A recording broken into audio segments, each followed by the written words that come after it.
I say it every Sunday. I say, good morning again. Good Morning. And I say that so many times, I'm wondering if you think I really mean it. Yeah, we mean it. But I do really mean it. Good morning. I'm so glad you're here. Because this morning, not different from other mornings, but especially this morning, it is a message that is important to all of us. It's entitled, Make Your Life Count. Count for something. Count for God. And it comes from the foundation of the Gospel of Luke. He was the doctor of the Gospel writers. The 13th chapter, verses 6 through 9. That's only 3 verses as a foundation. But I have to make a point today, so that when you leave this place, you feel inspired, encouraged to live differently tomorrow, today, tomorrow, the next day, than you have in the past. Something we talk about occasionally, often, is talking about the sins of this world, the sins of our lives, and how God views those sins, right? And one of the things we've learned is that for God, a sin is a sin is a sin. In situations like this, God sees either black or white. There's no gray. There's no in between. You're either a sinner or you're not. You're either sinning or you're not. And it seems to me that the absolutely worst thing you can do in God's eyes is nothing. You can do nothing. Absolutely nothing.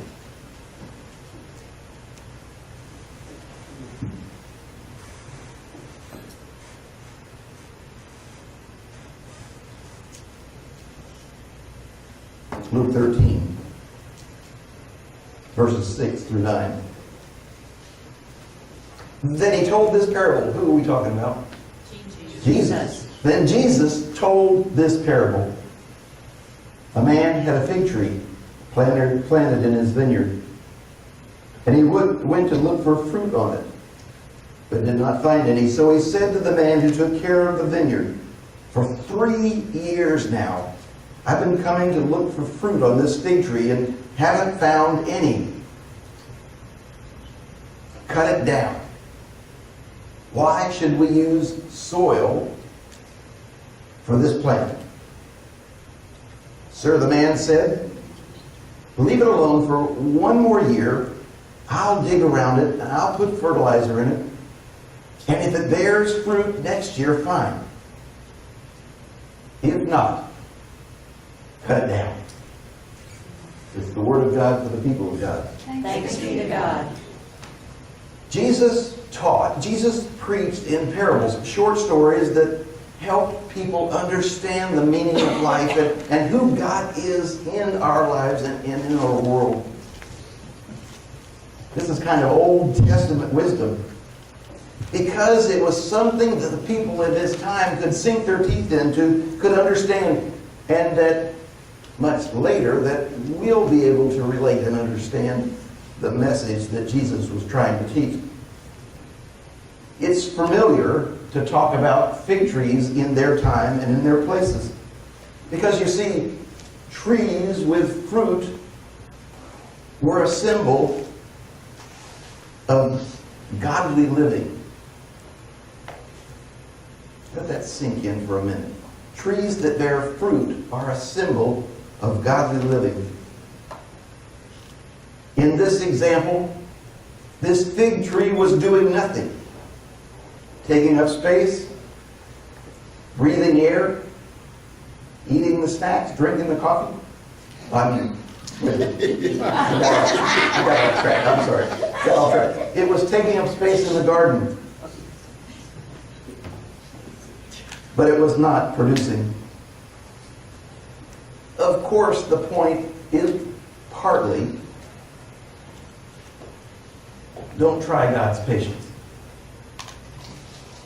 But what we all need to understand is the the big message, the ultimate message, is that if we lack productivity, God won't overlook that indefinitely. There is a time limit even on God's patience.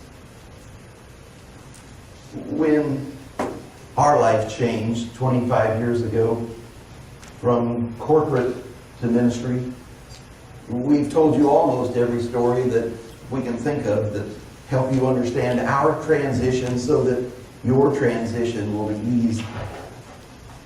But we were availed opportunities of learning experiences.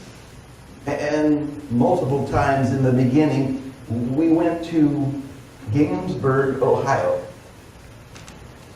Now, this was 25 years ago, and I don't think it's changed much since then. It's a farming community, and it shares a border with another little town immediately next to it. But the Gainsburg city limit sign was on both sides of the pole. That's how small their town was. And the church that we went to experienced wisdom of growth and setup. In this town that shared one pole for the population, this church had then 5,000 plus members. That's a phenomenon. You say that with my tongue. Thank you. Because you see 5,000 people in a town of 1,800. It doesn't take much sense to know they're doing something right, that their fig trees are producing figs. And they were in full bloom. They gave us so much information on how to establish a foundation that made a difference for the kingdom in the kingdom. Now you're going to laugh because I'm going to tell you one thing that I remember after 25 years. They had a minister of the parking lot. But you can't really appreciate what I'm talking about until you go on just a regular Sunday and you choose one of the 4 services to drive onto this 99 acres of land and see this monument to God of a 50,000 square foot building with parking on 3 sides. It was so big that the driveway was a county road. And as you come off of the main area on that county line road until it turns into a parking lot, you're greeted for every occasion. I was going to say by a swarm, but by a group of young people on rollerblades with orange flags and fluorescent vests. And just like you were going to a concert at a county or a state fair to see Paul McCartney, they were going to lead you to the space for you for that moment. Now the first thought I had was, gee, that's nice and very organized. But during our training experience, the minister of parking stood up and told us his vision. He says, you see, we've calculated what it takes to fill the sanctuary. And for every parking space, it contributes $2,350 a year, which goes only to mission. So if we can't fill every parking space, it's a fig tree that doesn't produce. You see, when he started, I thought he was going to say it's about the money. But what he really was saying, it's about the vineyard with plants that either produce or don't produce.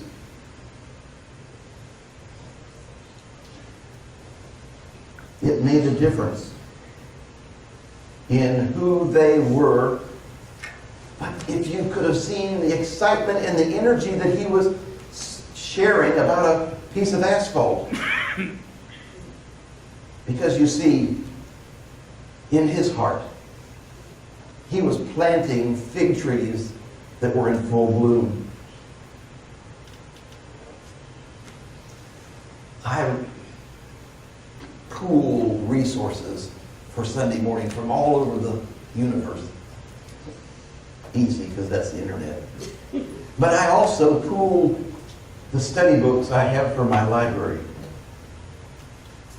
I'm not sure, but there must be at least 10,000 books in my library. And Candy may have read them all, but I scanned them. One of the things I found was this. Have you enjoyed God's special treatment without giving anything in return? You see, in the parable for this morning, the Gospel of Luke, the gardener patiently cared for the trees for 3 years.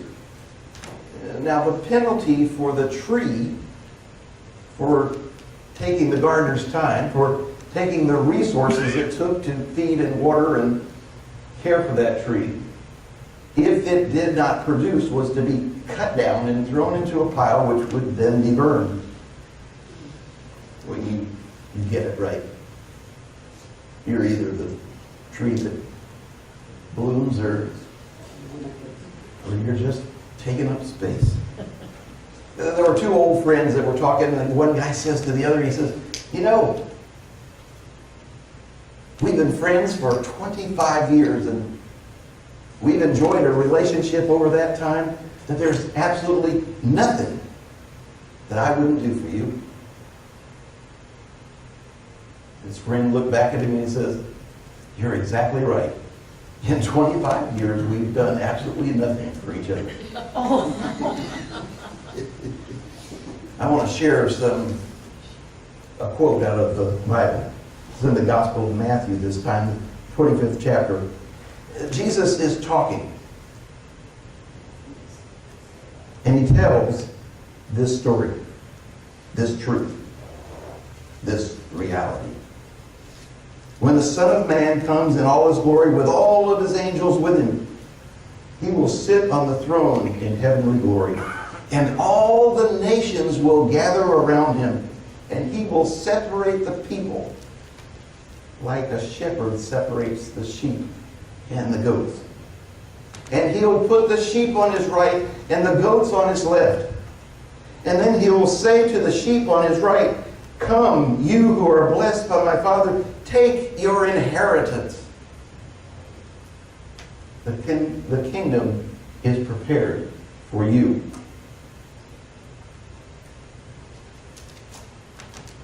And then he looked at the people on his left, the goats on his left. And he said, depart from me. And the people, the sheep said, when have we been good to you? And the story goes on. I was hungry and you fed me. I was thirsty and you gave me something to drink. I was a stranger and you invited me in. I needed clothes and you clothed me. And I was sick and you cared for me, cast out, and you visited me. And they said, Lord, when did we do this for you? And Jesus paused and then looked directly into their eyes, connected directly to their heart. And Jesus said to them, sisters and brothers, when you did this for the least of these people, you did it for me.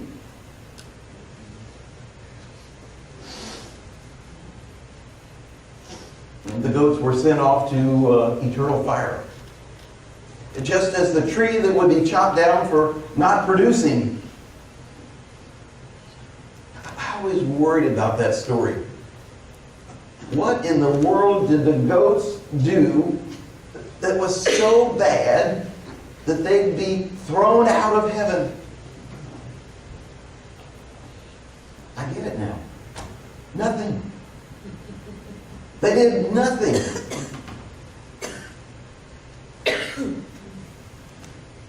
So many stories for us to learn from. You remember the one of the rich man and Lazarus? Lazarus was the scourge of the world, the epitome of wretch and disease. He was so unable. The only thing he could do was find a way to drag himself to the gates and lay there with disease around him, hoping for gratuities, tips, help. You see, the rich man lived in the mansion of a house that was where the gate was. And every day when he went to and from his house, he would step over Lazarus, or he would walk around Lazarus to get to his house. Guess what he did for Lazarus? Nothing.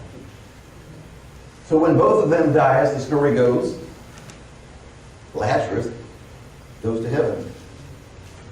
He's at the side of Abraham. And the rich man doesn't.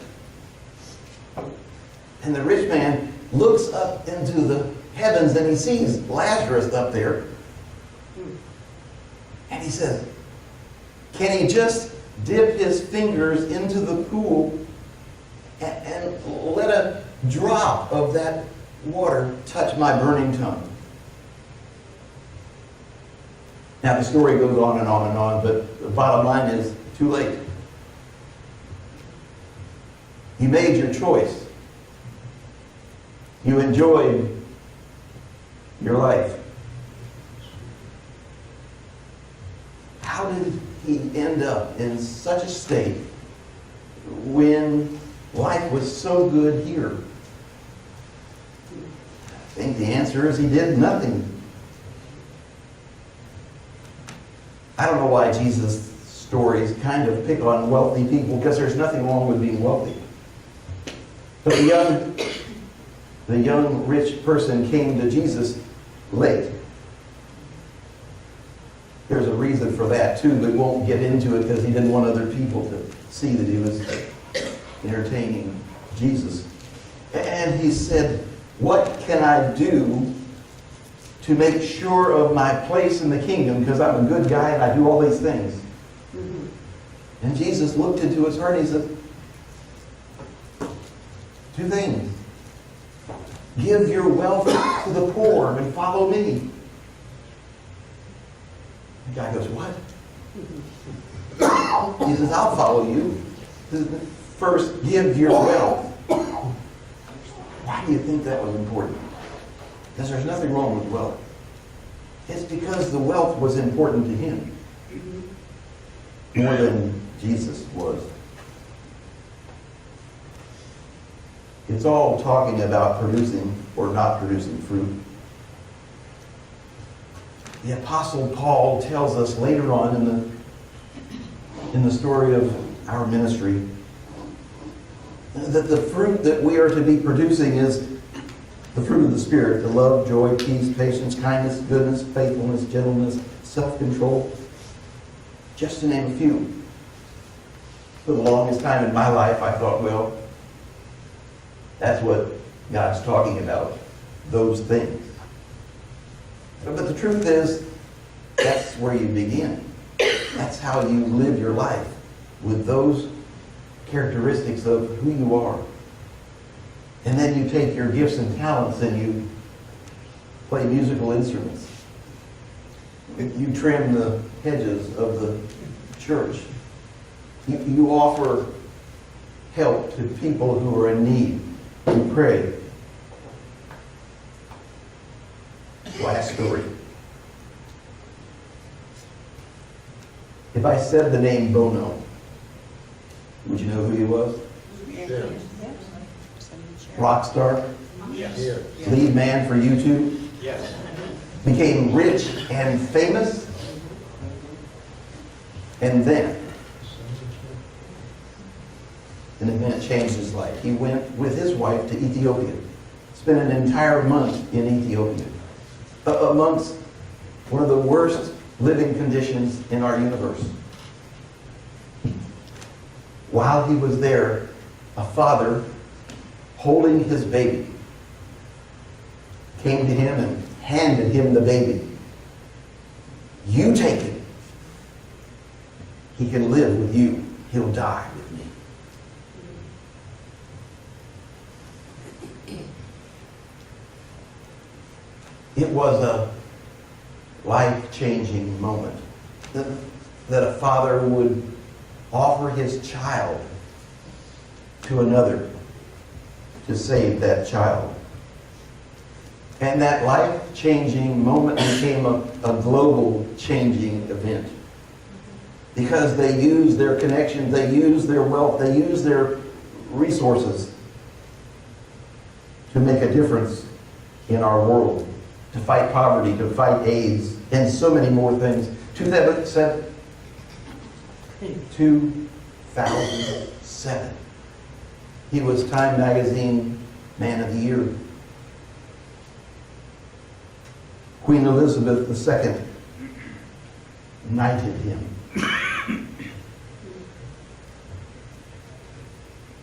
We don't know the answer to the question in the story for today when the gardener said to the owner of the vineyard, "Give me one more year." We don't know. But aren't we all asking for that time of grace? That period of grace that will allow us. I'll go to church. I'll do these things. Give me just one more chance. You know, we have a grace period with things like our mortgages and our bill payments, and I thank God for the grace period on our mortgage at church. We live in that grace period. Christians have what God calls spiritual grace. So this morning, today, tonight, this week, this month, this year, sometime in this lifetime, examine your life and then ask that question, does my life count? Or are you just taking up space? Figs for thought. I mean, food for thought. And all the children say,